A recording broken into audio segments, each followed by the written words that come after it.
శ్రీ గురుచరిత్రము 11వ అధ్యాయము. శ్రీ గణేశాయ నమః. శ్రీ సరస్వత్యై నమః.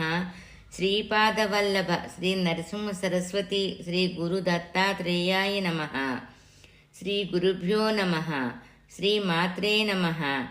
అవధూత పరమహంస పరివ్రాజకాచార్య శ్రీ శ్రీ శ్రీ బోధానందేంద్ర సరస్వతీయతి శ్రీ పాదుకాం స్మరామి. శ్రీ గణేశాయ నమః. నామధారకుడు స్వామి శ్రీపాదులు ఎక్కడ అవతరించిరి, ఏమేమి చేసిరి, ఓ కృపామూర్తి విస్తారముగా తెలుపుడు అని అడిగెను. సిద్ధుడిట్లనెను, వినుము. పూర్వము శ్రీపాదులు వారిచ్చిన వరముననుసరించి విప్రశ్రీయందు తనయుడై పుట్టెను. ఆ జన్మమున అంబిక గురుపదేశము ప్రకారము సర్వేశ్వరుడైన ఈశ్వరుని శని ప్రదోషమున పూజించి దైవవశమున మృతునొందెను. ఉత్తర దేశమున కరంజ అను నగరమున వాజాసనయ్య శాఖకు చెందిన బ్రాహ్మణుని ఇంట అతని కుమార్తెగా జన్మించెను. ఆమె పుట్టినప్పుడు తండ్రి విధి విధానముగా జాతకర్మ నామకరణాదులు చేయించి ఆమెకు అంబాయన్ని పేరు పెట్టెను. స్నేహం సంవర్ధయంతి. ఆమె తన తండ్రి ఇంట ఆదరముగా పెరిగెను. ఆ గ్రామమునందే శివవృత్తిచే జీవించు మాధవుడను బ్రాహ్మణ కుమారుడు తన కుమార్తెకు తగినవాడని అతనికి అంబ నొసంగి కన్యాదానము చేసి గొప్పగా వివాహమునరించెను. మాధవుని గృహమున నివసించుచు అంబ సదాచారి అయి ఉండెను. పూర్వజన్మ సంస్కారమున ఆమె శివుని అర్చించుచుండెను. 10వ శ్లోకం. ఆ దంపతులు ప్రదోష సమయమున భక్తి పురస్పరంగా నియమనిష్టలతో నిరంతరము ఈశ్వరారాధన చేయువారు. శని త్రయోదశి ప్రదోషములయందు పూజా విశేషముగా నుండెడది. ఆ అంబ 16 సంవత్సరముల ప్రాయమున గర్భవతి అయిను. 3వ మాసము రాగా పుంసవనము అను ఉత్సవమును చేసిరి.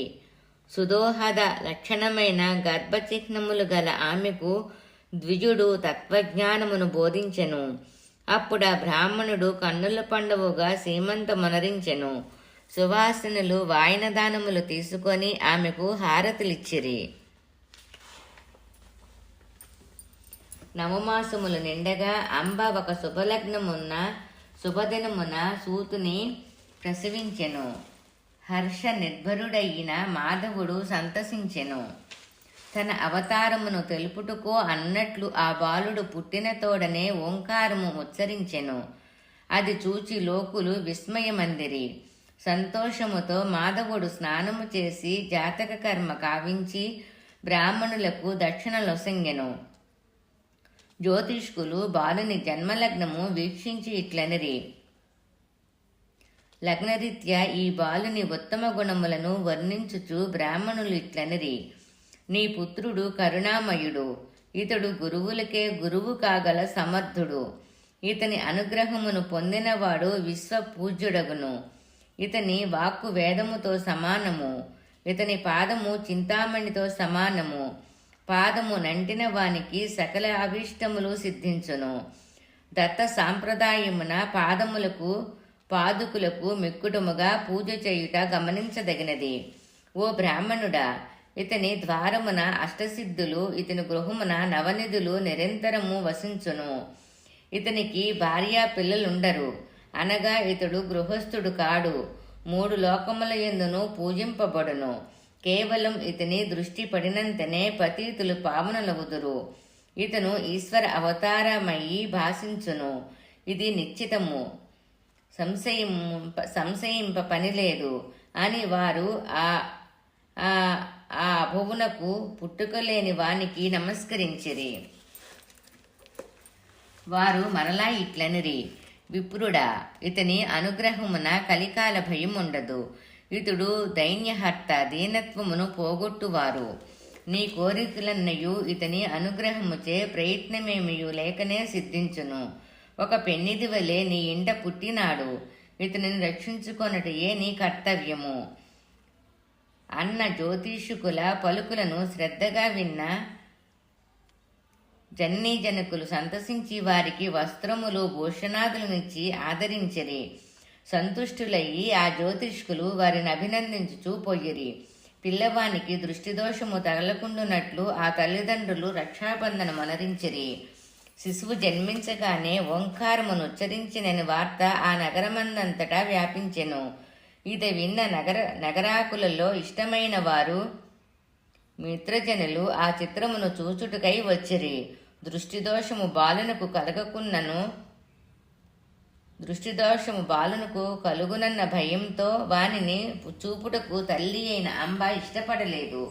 మోహితులైన తల్లిదండ్రులు అతనిని దృష్టిదోషము నుండి రక్షించుటకయ్యి రక్షగా మంత్రించిన సూత్రధారమును నల్లత్రాటిని కట్టి భస్మము నుదుట రాయిచుండిరి. ఆ బాలుడు పరమాత్మ అవతారమే. ఇతనికి దృష్టిదోషమెక్కడిది? అయినను లోకదృష్టిని అనుసరించి వారు అతనిని కాపాడుచుండరి. 12వ దినము రాగా మాధవుడు స్వస్తివాచన పూర్వకంగా విధి విధానంగా ఆ బాలునికి నామకరణము ననర్చెను.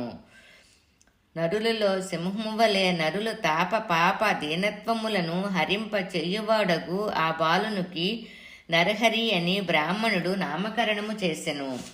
తల్లి అమితమైన ప్రేమచే బాలుని రక్షించుచుండెను. తన పాలు బాలునకు చాలక ఆకలి గొంటున్నాడని తలచి అంబ భర్తతో, నాదా, నా స్తన్యము బాలునకు చాలుటలేదు. ఎవరినైనను ఒక ఉపమాత పాలు సమృద్ధిగా గల స్త్రీని శీఘ్రముగా వెతుకుడు, లేకపోతే ఒక మేకనైనా చూడుడు. నా పాలచే అతని ఆకలి తీరుటలేదు. ఇది విన్న బాలుడు తన చేతితో తల్లి స్తనములను సృశించెను. అతని కరస్పర్శ మాత్రమున ఆమె రవిక తడిసెను. 32 దారలుగా అమృతముతో సమానమైన దుగ్ధమామె స్తన్యముల నుండి స్రవించెను. ఆ పాలదారులు భూమిపై పడుట చూచిన తల్లి సంతసించి దృష్టిదోష భయముచే ఎవరికి ఎరుకపడనీయక బాలుని పర్యంకమున పడుకోబెట్టుకొని పాలనిచ్చుచూ లాలించెను. ఆ బాలుడు ఆమె పర్యంకమున కూర్చుండగా సదా భూమిపై ఆడుకొనుచుండెను. అతడెల్లప్పుడూ ఏకాక్షరమైన ఓంకారము తప్ప ఇతరమును పలకకుండుట చూచిన అతని తల్లిదండ్రులు నిత్యము ఖిన్నులయ్యి ఉండేవారు. మాటలాడించు ప్రయత్నించిన తల్లి మాటలను విని ఓంకారమునే పలుకుటచే దైవయోగమున మోగవాడు పుట్టినేయేమోనని సర్వదా చింతించెడిది. ఆమె శ్రీగురిని మోగతనమునకు కారణము తెలుపుడని జ్యోతిష్కులను అడిగెడిది. దాని పరోపకార పాయము తెలిపెడిదడిది. ఆమె శ్రీగురిని మోగతనమునకు కారణము తెలుపువడని జ్యోతిష్కులను అడిగేది. దానికి పరిహారము ఉపాయము తెలపమనేది. వారు కులదేవతలు నర్చించమనిడి వారు. ఆదివారమున అశ్వద్ధ పత్రమున రావియాకునందు భోజనము తినిపించుడు అనిడివారు. కొందరు ఆ బాలుని పిలిచి నాతో మాట్లాడమనరి. కొందరు అతన్ని సంబోధించుచు ఓ బాలక మాట్లాడము అనిడివారు. అందరి మాటలు విన్న ఆ బాలుడు ఓంకారమునే సమాధానముగా పలికెను. అట్లు పలికిన ఓంకారమును విన్న సకల జనులు విస్మితులైరి. కొందరు చిత్రమనిరి. బాలుడు చెవిటి కాదే, విని తెలుసుకొనుచున్నను, మాట్లాడుకుండుటకు గల కారణమేమో తెలియకున్నది అనుకునిరి. 7 సంవత్సరములు ఈడు వచ్చెను. బాలుడే విధమున కాని మాట్లాడుటలేదు అని దుఃఖితుడైన తండ్రి విధిని తలపోసెను. 45వ శ్లోకం. 7 సంవత్సరముల వయసు కలవాడు బ్రహ్మోపదేశమునకు ఉపనయనమునకు అర్హుడైనాడు. మోగ అయినందున బ్రహ్మోపదేశమునెలా ఉచ్చరించగలడు? ఉపనయనము చెయ్యుట ఎలాగని తండ్రి ఒక బ్రాహ్మణుని సంప్రదించెను. ఆ బ్రాహ్మణుడు ఇట్లనెను, బ్రాహ్మణ కులమున జన్మించిన వాడైన ఈ బాలుడు 8వ సంవత్సరమున ఉపనయనము చెయ్యుడు అనెను. తల్లిదండ్రులు ఈ రీతిగా చింతించిరి. మూగవానికి మంత్రోపదేశము చేయుట ఎట్లు? దైవయోగమీ రీతిగా ఉన్నది. త్రయోదశి ప్రదోష కాలమున మహాదేవుడైన గౌరీశ్వరుని విశేషముగా పూజించితిమి. శివుని పూజించిన ఫలితము వ్యర్థమెట్లగును. సలక్షణములు కలిగిన పుత్రుడు కలుగునని ఈశ్వరుడు వరమిచ్చెను. ఇతను మాట్లాడేమి, ఏమి చేయుదామని అయ్యారు వారు. ఆ బాలుడొక్కడే సంతానము. స్వప్నమును కూడా ఇంకొకడిని చూడలేదు. ఇతను మమ్ములను ఎట్లు రక్షించును? మాకు సంతానము కావలినన్న మా మనోవాసన కోరిక ఇటీ పుత్రుని వలన తీరలేదు. శని ప్రదోషమున పూజలందుకొన్న శివుణ్ణి వరమెందులకిచ్చినో అని అనేక విధముల దుఃఖితులయ్యి ఈ ప్రకారముగా విలిపించుచున్న వారిని ఆ బాలుడు సంజ్ఞచే దరికిరమ్మని సముదాయించెను.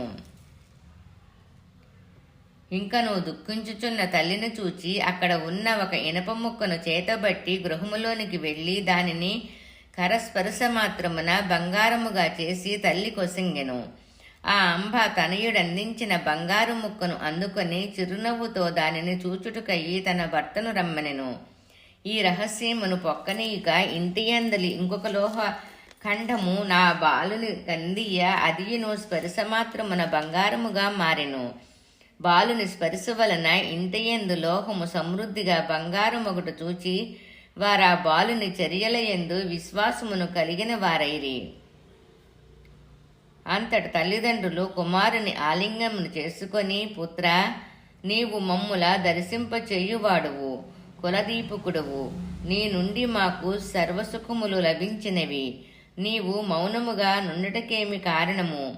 నీవు మాట్లాడని కారణమున అజ్ఞానము నిన్నెరుగక మాయావిష్టులమైనందున తెలియమైతిమి.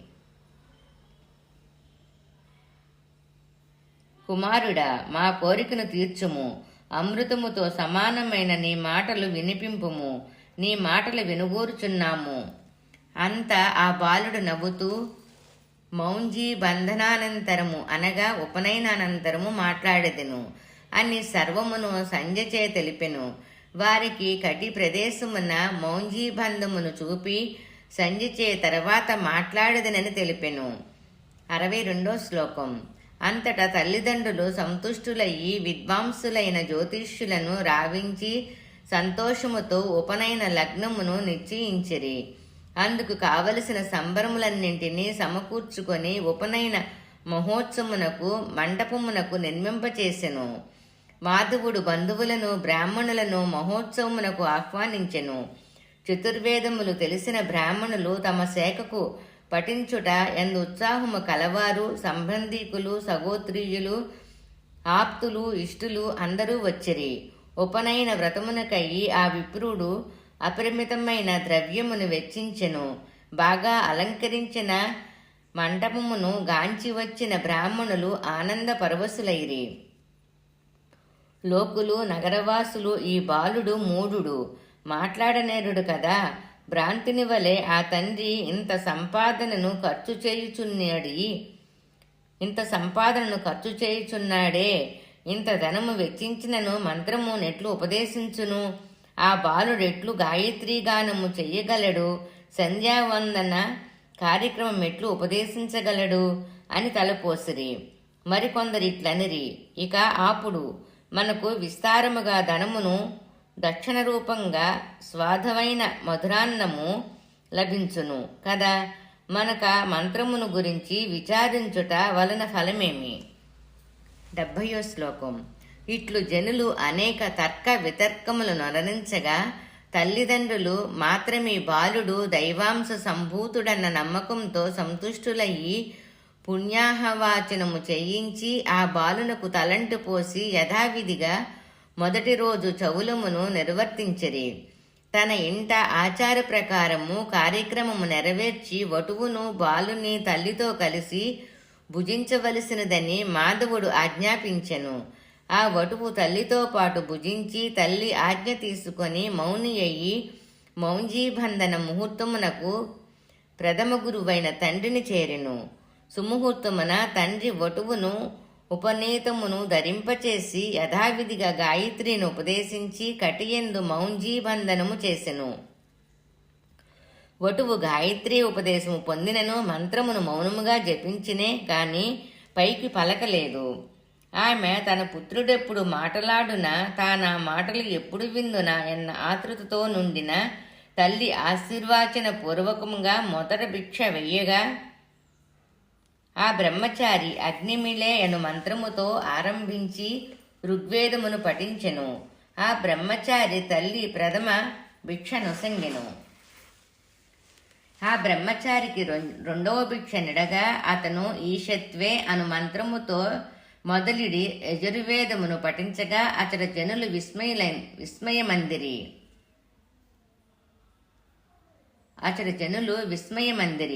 మూడవ భిక్ష నా తల్లి ఆ యటువు కొనగా అతడు అగ్ని ఆయుహి అని మొదలిడి సామవేద గానము చేసెను. సభలోని వారందరూ అత్యంత ఆశ్చర్యమగ్నులయ్యి ఈ మోగవాడు ఈ రీతిగా చెప్పడమేమిటి అనుకొనిరి. తండ్రి పరమ సంతృప్తిని పొందెను. ఓహో, ఇతడు దైవము యొక్క అవతారమే కాని నరుడు కాడు, ఇతడు జగద్గురువు అని అతడు చేరిన ప్రజలు భక్తుత్సాహముతో ఆ బాలునికి ప్రణమిల్లిరి. ఆ వటువు తల్లిని సమీపించి నమస్కరించి ఇట్లనెను, భిక్ష నడుగుమని కదా నీ ఉపదేశము తల్లి. నీ వచనము మిథ్యకారాదు. తల్లి నన్ను ఆజ్ఞాపించుము. భిక్షకుడు వయ్యి భిక్ష చేయుచు భుజించి తీర్థాటనము చేయుదును. బ్రహ్మచారి అయిన వాడును వేదాంతరతుడను ఇంటింటా భిక్షను స్వీకరించుచు లోకానుగ్రహార్థమై చరించెదెను. ఈ మాటలు విన్న తల్లి అతి దుఃఖితయ్యి కన్నుల నీరు స్రవింప మూర్ఛినంది భూమిపై పడిను. ఆ తల్లి మృతప్రాయుయై పడి క్షణమాత్రమున లేచి శోకమగ్ని అయ్యి మరలా పుత్రుని చూచి ఇట్లనెను, హా పుత్రక, నీవు మమ్ములు రక్షింతువను ఆశ వృధాయైను. మునుముందు మమ్ములు రక్షింతువన్న ఆశ అడుగంటినది. శైశవమున ఒక్క మాట కూడా పలకక మౌనము వహించితివి. నీ మాటలు వినలేదు. ఈశ్వరుని పూజించిన ఫలితము మబ్బినది. నీవు అమృతమునే ద్రావించితివి. అయినా ఇప్పుడు ఈ రీతిగా మాట్లాడదివేలా? ఈ తీరున అనేక రీతుల విలపిస్తున్న తల్లిని పరమకృపతో ఊరడించి ఆలింగను మనరించుకొని శ్రీగురుడు ఇట్లనెను, తల్లి వినుము, వివేకమును పొందుము, దుఃఖింపకము. ఈ భూమిపై ధర్మమును రక్షించుటకై నేను అవతరించి తిని. నీకు ఇంకనూ 4 పుత్రులు కలుగుదురు, ఇది నిశ్చయము. వారు మనఃపూర్వకముగా మీ సేవను చేసెదరు, సంశయము వలదు. పూర్వము త్రిపురాంతకుడైన ఈశుని శంకరుని సద్భక్తితో పూజించితివి అని తల్లి తలపై తన వరదహస్తము నుంచి ఆ తల్లికి పూర్వజన్మ శృతి కలిగించెను. శ్రీగురుని కరస్పర్శ మాత్రమున ఆమె సకలమైన పూర్వజన్మ వృత్తాంతము గ్రహించి ఈ పుత్రుడు శ్రీపాద శ్రీవల్లభుడేనని తెలుసుకొని కంట నీరు ప్రవహించగా ప్రేమతో అతని పాదములపై పడెను. అంతట శ్రీగురుడు ఆమెను లేవనెత్తి ఆలింగన మనరించుకొని ఇట్లనెను. 94వ శ్లోకం. తల్లి, నా మాట వినుము, ఈ విషయమంతయు రహస్యముగా నుంచుము. నాకు సంసారమునందుండ ఇచ్చలేదు. నేను సంసారమునందు మునుగువాడును కాను. నన్ను సన్యాసిగా తెలుసుకొమ్ము. నీవు ఆజ్ఞాపించినట్లుగా భూమి యందు తీర్థాటనము చేయుదను. దీనికి వేరొక కారణము కూడా ఉన్నది. నాకు అనుజ్ఞ ఇవ్వమని ప్రార్థించుచున్నాను. ఈ మాటలు చెప్పి గురుమూర్తి తీష్టుంభావము వహించెను. ఆ తల్లి మరలా ఇట్లనుచున్నది, శ్రోతలారా శ్రద్ధగా వినుడు.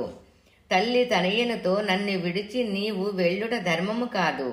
పుత్రుడు లేని నా జీవన మెట్లు సాగును. బాల్యముననే తాపసి కావలినని ఏ ధర్మమును చూచితివి. ఇప్పుడు నీవు గురుకులవాసము చేయుచు బ్రహ్మచర్యము అవలంబించట తగును. 12 సంవత్సరములు బ్రహ్మచర్యమున గురుకులవాసము చేసి తర్వాత గృహస్థుడువు కావలెను. అనేక పుణ్యకార్యములు చేయుటకు గృహస్థాశ్రమము ముఖ్యము. ముఖ్యమైన గృహస్థాశ్రమాచారముల వలన నరుడు ముందు ముందు సమర్థుడగును. తదుపరి ఈషణత్రయము, పుత్రైపణ, వితైషణ, లోకైషణ లను పోగొట్టుకున్నవాడయి శాంతుడయి సన్యసించవలనని విన్నాము. ఇది వేదవాక్కు.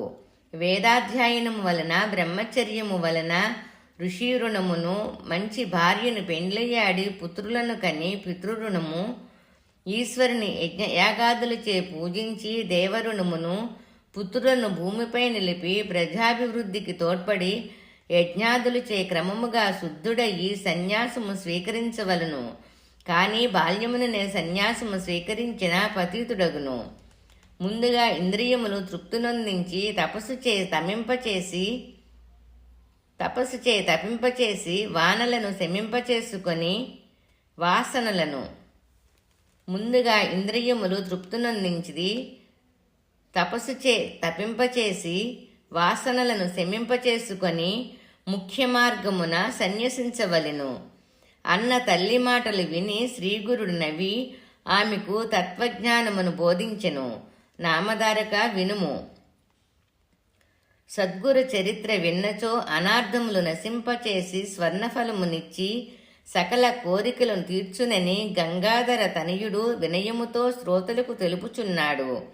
ఈ అధ్యాయము అపూర్వమని సిద్ధుడు నామధారకునితో అనెను.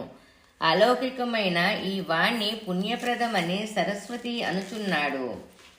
ఇతి శ్రీ సిద్ధనామధారక సంవాద రూపేణ సరస్వత్యక్ష గంగాధరాత్మజ విరచిత నరసింహ సరస్వత్యోపాఖ్యాన సంహిత మహారాష్ట్ర భాషాన్విత గురుచరిత్ర సమానార్థయాం శ్రీ వాసుదేవానంద సరస్వతీయతి విరచితయాం శ్రీ గురు సహితాయాం జ్ఞానకాండే 11 అధ్యాయః.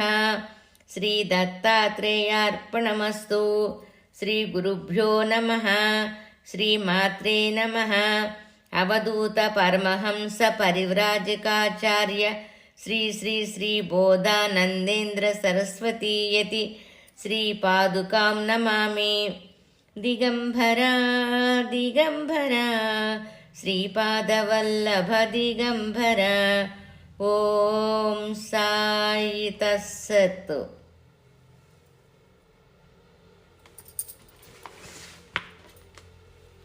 11వ అధ్యాయం పారాయణ ఫలితము. జన్మ నామ నక్షత్రాది దోష నివారణ, సత్సంతానం ప్రాప్తి అవును.